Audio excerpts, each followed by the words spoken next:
భర్తృహరి సుభాషితములు వైరాగ్య శతకము.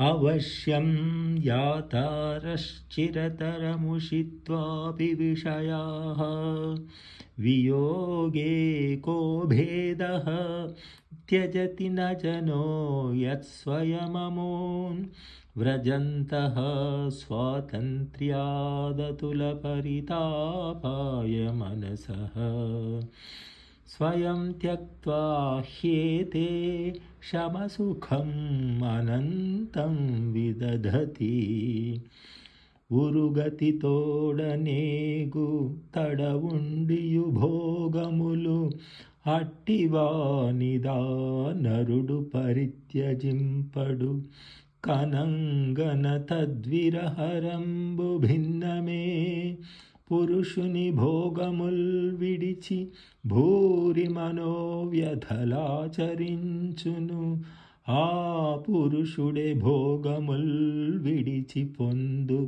నిరామయ శాంతి సౌఖ్యముల్. విషయానుభవములు చిరకాలమున్నను ఎప్పటికేని తప్పక విడనాడునవే. ఇట్టిచో పురుషుడు వారిని తానే ఏల విడువరాదు. ఎట్లైననేమి ఇది కాక వాని ఎంతనవి విడనాడిపోవునేని మనస్సుకెంతో సంతాపము కలుగును. కావున తానే త్యజించి వైచినచో మిక్కిలి మనశ్శాంతిని పొందగలడు కదా. కనుక పురుషుడు వానిని అనగా భోగములను స్వయముగా వదలివేయవలసినదని ఉపదేశము.